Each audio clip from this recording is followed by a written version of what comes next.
Bonjour à tous. Évidemment, aujourd'hui, vidéo spéciale sur le résultat de l'élection présidentielle, puisqu'il y avait ce second tour le 24 avril.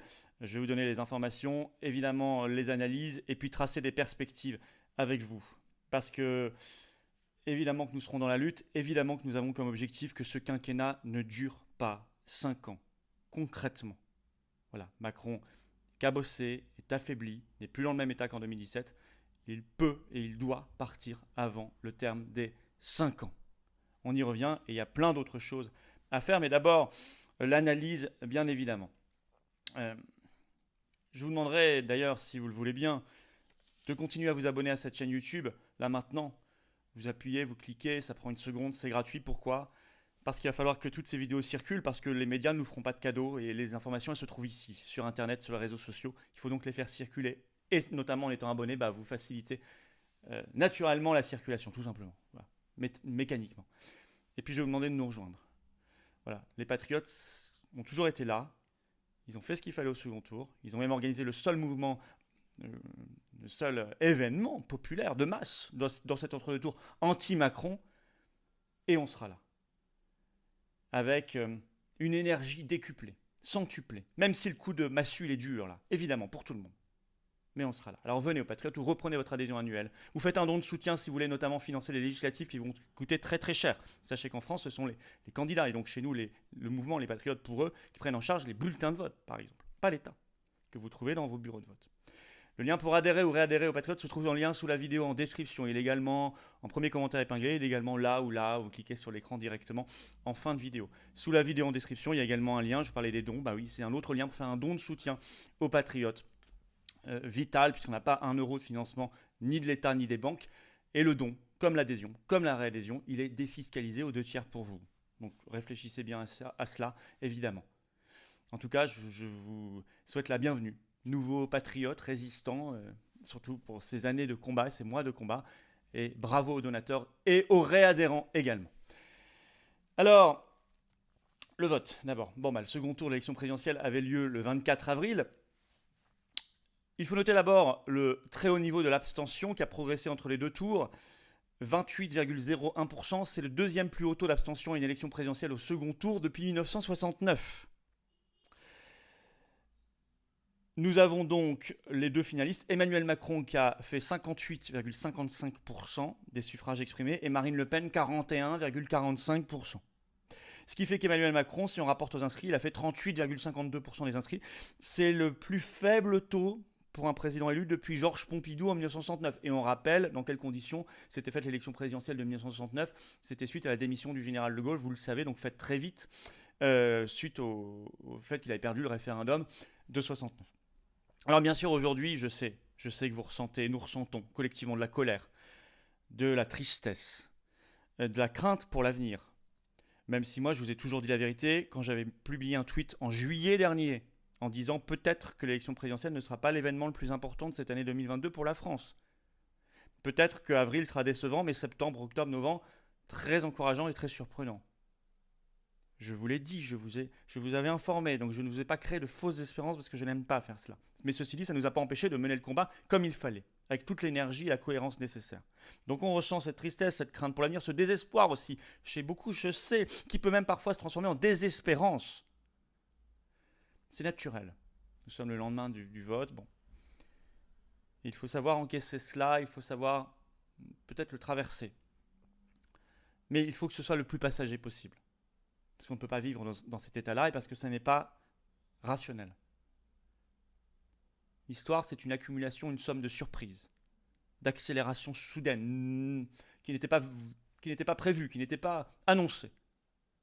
Alors, on peut noter quand même, je reviens au scrutin, la responsabilité, je le dis, de Jean-Luc Mélenchon dans ce résultat. Puisque nous avons une analyse de l'IFOP ce 25 avril matin qui dit que 13% des électeurs de Jean-Luc Mélenchon du premier tour ont voté Marine Le Pen au second tour, 42% ont voté Emmanuel Macron et 45% abstention blanc ou nul. Désolé, les 42 pour Macron et les 45 abstention blanc et nul, ce sont les voix qui ont fait la différence. C'est tout. Et la réélection de Macron. D'ailleurs, on a vu qu'aux Antilles, donc Martinique, Guadeloupe, nos compatriotes de Guyane aussi, où Jean-Luc Mélenchon a fait des très gros scores au premier tour, et au second tour, eux se sont reportés massivement sur Marine Le Pen, qui a largement été gagnante face à Macron, contrairement à 2017 d'ailleurs, aux Antilles et en Guyane. Parce que là-bas, l'électorat mélenchoniste s'est reporté sur Marine Le Pen. Mais ça n'a pas été le cas, ou beaucoup moins le cas, en métropole. Ce qui prouve que c'est possible. Voilà, c'est faisable. C'est faisable. Alors, le score de Marine Le Pen, justement. Alors, 41,45%. Elle avait fait 33,9% en 2017, donc c'est plus 7,55 points.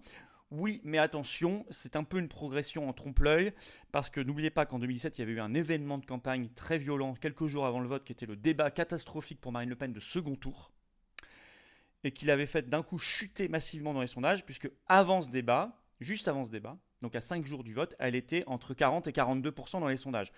Le score qu'elle a fait aujourd'hui, 41-45%. Donc en fait, il y a une quasi-stagnation en réalité. Parce qu'on compare à 33,9, mais ce 33,9, il a été faussé par ce débat incroyable.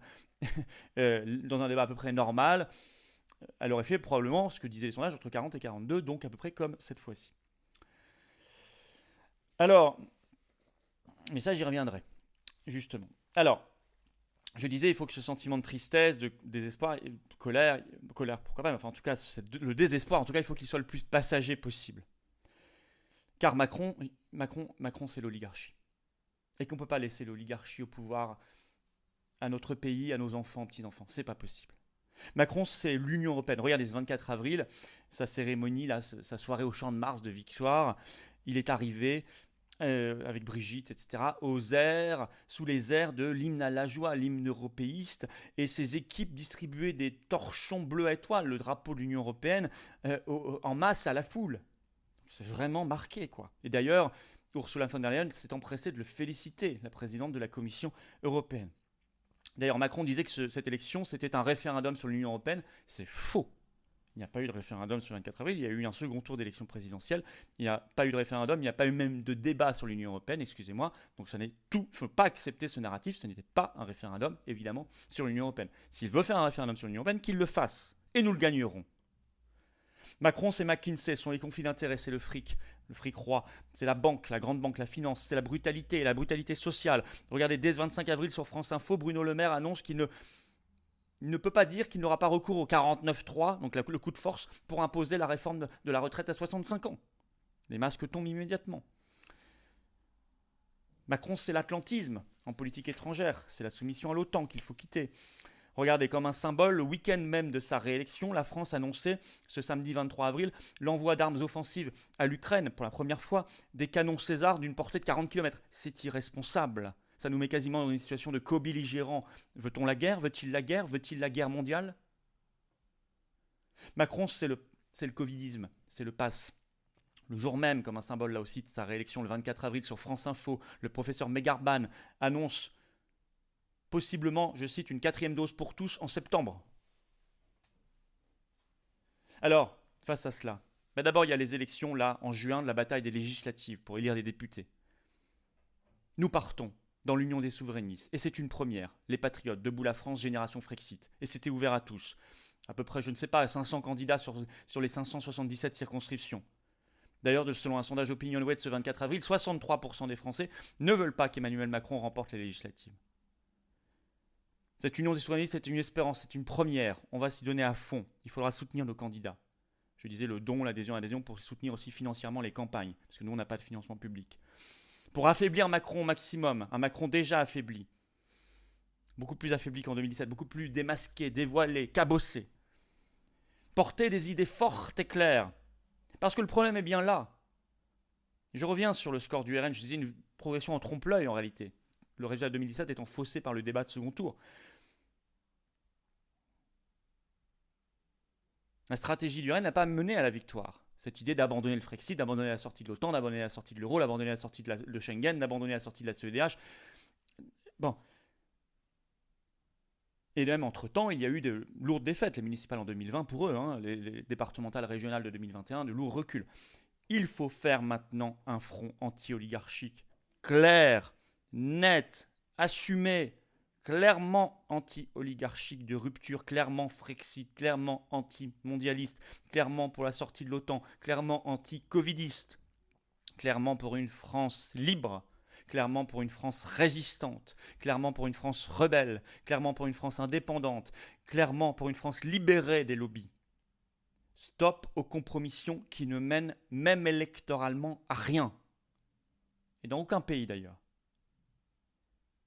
Stop également de faire de la politique avec un P majuscule uniquement pendant les campagnes électorales. Les Français ne sont pas des êtres mineurs qui deviendraient majeurs uniquement le temps de voter. Qu'est-ce que c'est que ces histoires, ces grands... Ce n'est pas simplement le cérémonial tous les 5 ans. Il faut entretenir un travail permanent de formation, un travail permanent de conquête du terrain, un travail permanent d'éveil des esprits, un travail permanent de solidarité et d'entraide au quotidien. Et ça construira un chemin vers la victoire, par les urnes et par d'autres moyens, bien évidemment. Macron peut être forcé de partir, de jeter l'éponge, bien avant le terme de son mandat. Si vous vous retrouvez dans cette philosophie, abonnez-vous à cette chaîne YouTube maintenant, un clic, une seconde, c'est gratuit. Faites circuler cette vidéo massivement. Si vous vous retrouvez dans cette philosophie, dans ce combat, dans cette volonté, venez aux Patriotes ou reprenez votre adhésion annuelle. Prenez cette carte orange d'espérance qui porte mieux que jamais son nom. Le lien pour adhérer ou réadhérer aux Patriotes se trouve en lien sous la vidéo en description. Se trouve également en commentaire épinglé. Et là, regardez, ou dans quelques secondes, en cliquant directement sur l'écran. Bienvenue, bienvenue. Sous la vidéo en description, un autre lien pour faire un don, je vous l'ai dit, de soutien aux Patriotes, candidature législative, tous les événements qu'on va faire, ça va revenir très vite et sous d'autres formes. Le lien pour le don est sous la vidéo en description. Don, adhésion, réadhésion sont défiscalisés aux 2/3 pour vous. Je ne peux pas vous dire mieux. Bravo aux donateurs, aux réadhérents, bienvenue aux nouveaux Patriotes. Tenez bon, courage, on va y arriver. Vive la France.